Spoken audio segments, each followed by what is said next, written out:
Bukti terbaik bahwa Alkitab adalah firman Allah dapat ditemukan di antara sampul-sampulnya. Ini membuktikan dirinya sendiri. Berada di dalam Kristus adalah sumber kehidupan orang Kristen, menjadi seperti Kristus adalah jumlah dari keunggulannya, berada bersama Kristus adalah kepenuhan sukacitanya.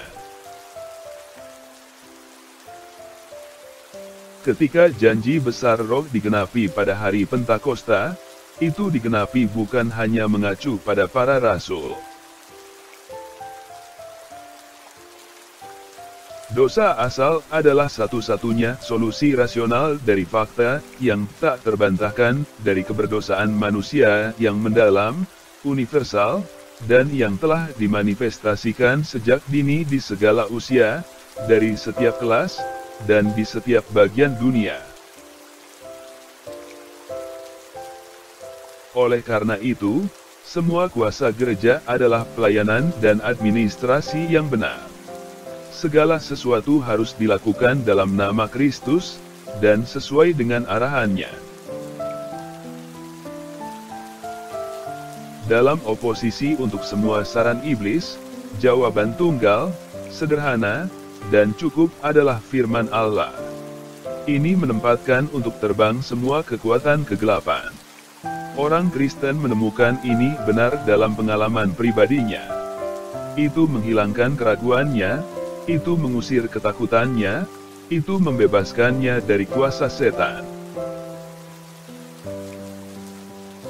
Kitab suci mengajarkan bahwa kebahagiaan atau berkat orang percaya di kehidupan yang akan datang akan lebih besar atau kurang sebanding dengan pelayanan Kristus dalam kehidupan ini. Mereka yang mencintai sedikit, melakukan sedikit, dan mereka yang melakukan sedikit, menikmati lebih sedikit. Bahwa jabatan kerasulan bersifat sementara adalah fakta sejarah yang jelas. Jabatan para penatua adalah jabatan tetap.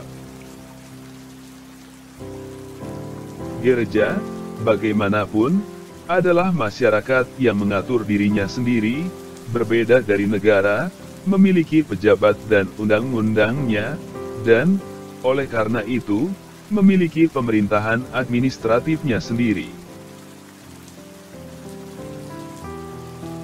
Dalam banyak hal, survei komprehensif tentang suatu subjek adalah cara terpendek untuk mendapatkan pengetahuan yang tepat tentang pembagian tertentu darinya. Hak orang-orang untuk bagian substantif dalam pemerintahan gereja diakui dan disetujui oleh para rasul dengan hampir setiap cara yang mungkin. Hasil terdekat dari ketaatan kepada Tuhan adalah kesesuaian batin dengan gambar Tuhan. Dasar utama dari iman dan pengetahuan adalah keyakinan kepada Allah. Injil begitu sederhana sehingga anak-anak kecil dapat memahaminya, dan itu begitu mendalam sehingga studi oleh para teolog yang paling bijaksana tidak akan pernah menghabiskan kekayaannya. Adalah fakta bahwa kecuali anak-anak dibesarkan dalam pemeliharaan dan petuah Tuhan, mereka, dan masyarakat yang mereka bentuk atau kendalikan, akan pergi ke kehancuran. Akibatnya, ketika suatu negara memutuskan bahwa pengajaran agama harus dibuang dari sekolah-sekolah dan lembaga-lembaga sastra lainnya, itu hampir menyelesaikan penghancuran diri.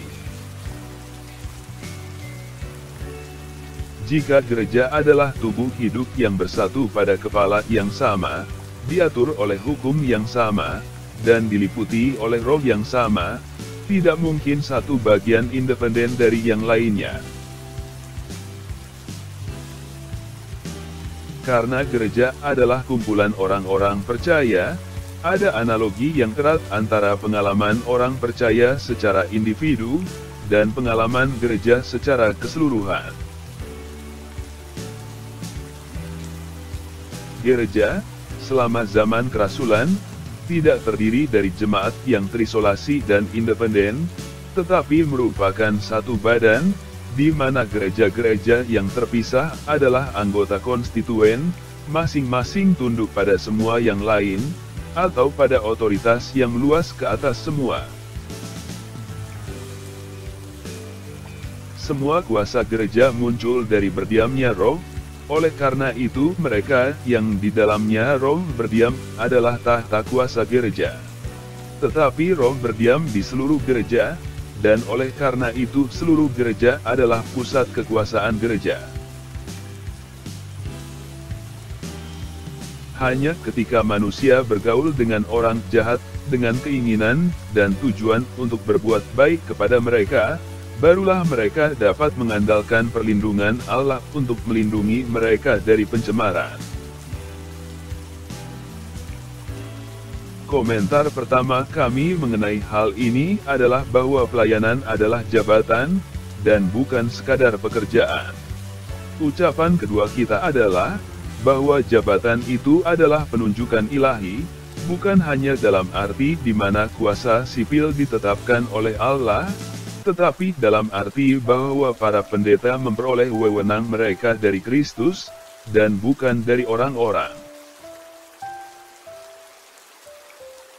Para tetua yang berkuasa dinyatakan sebagai wakil rakyat. Demikian pula, dalam membentuk konstitusi, atau dalam menetapkan aturan prosedur, atau membuat kanon, rakyat tidak hanya menyetujui secara pasif, tetapi secara aktif bekerja sama. Mereka memiliki, dalam semua hal ini, otoritas yang sama dengan pendeta. Ajaran kasih karunia merendahkan hati manusia tanpa merendahkannya, dan meninggikannya tanpa menggelembungkannya. Semua kewajiban moral menyelesaikan dirinya sendiri ke dalam kewajiban kesesuaian dengan kehendak Tuhan.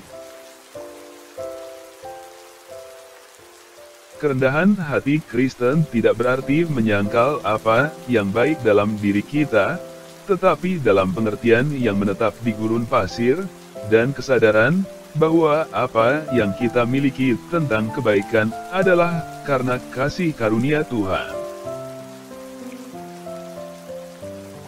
Semua alasan yang mencaratkan penundukan orang percaya kepada saudara-saudara gereja tertentu memerlukan penundukannya kepada semua saudara-saudaranya di dalam Tuhan. Orang-orang Galatia dikecam keras karena mengindahkan doktrin-doktrin palsu, dan bahkan dipanggil untuk menyatakan bahkan seorang rasul terkutuk, jika dia mengkhotbahkan Injil yang lain. Teori independen atau kongregasi mencakup dua prinsip. Pertama, bahwa kuasa pemerintahan dan eksekutif di gereja berada dalam persaudaraan, dan kedua, bahwa organisasi gereja lengkap dalam setiap pertemuan peribadatan, yang independen dari satu sama lain. Jika diberkati, harap berkenan menjadi berkat dengan subscribe, like dan bagikan kepada yang lain.